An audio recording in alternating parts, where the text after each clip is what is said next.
श्रीमान जी, मैं कहना चाहूँगा कि यह बात अत्यधिक महत्वपूर्ण है।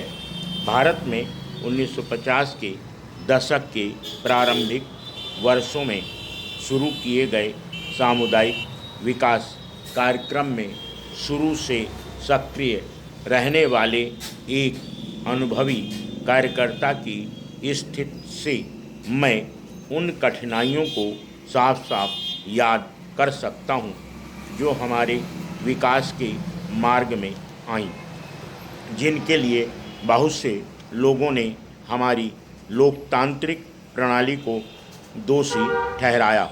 बहुत से विद्वानों और विशेषज्ञों, जिनमें कुछ इस देश के भी हैं, ने हमसे कहा कि लोकतांत्रिक व्यवस्था के अंतर्गत विकास करने के प्रयास में हम एक असंभव कार्य कर रहे हैं और असफलता तथा निराशा के सिवाय हमारे हाथ कुछ नहीं लगेगा।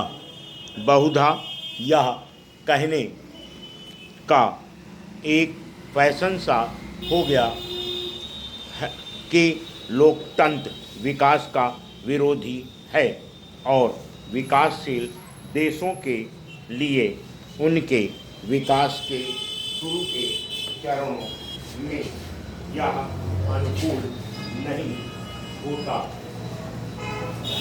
यहाँ इस बात का उल्लेख भी किया जा सकता है कि उन वर्षों में बहुत से देश पहले विकास करने के नाम पर लोकतांत्रिक प्रणाली से हट गए थे। ये सब तथ्य हैं। मैं केवल इतिहास नहीं बता रहा, मैं इस भव्य सभा को बताना चाहूँगा कि विश्व भर में लोकतंत्र का एजेंडा अभी समाप्त नहीं हुआ है। संभवतः इस प्रणाली के सिद्धांत को सर्वत्र स्वीकार किया जाता है, परंतु यह स्वीकृत भी बिना शर्त नहीं है। अंततः किसी भी प्रणाली का बना रहना और उसका स्वीकार किया जाना इस बात पर निर्भर करता है कि उसमें लोगों का भला करने की कितनी क्षमता है।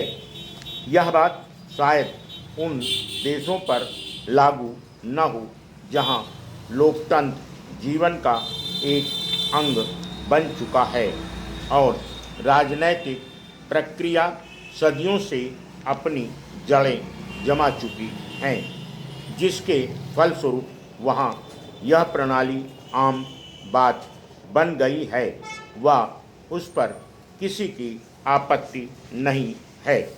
परंतु अन्यत्र तत्काल लाभ के लिए इसमें काट छांट करने का लालच और लोकतंत्र का स्वांग रचने की प्रवृत्ति, जबकि वास्तविक सत्ताधीश इसे मुखौटे के रूप में प्रयोग कर रहे हों। इन बातों पर इस प्रणाली के वास्तविक समर्थकों को बैठकर सोचना चाहिए।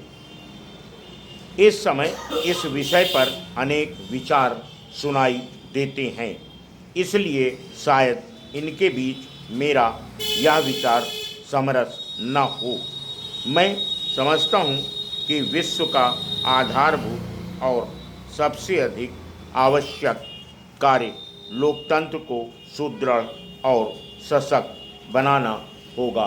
Full stop.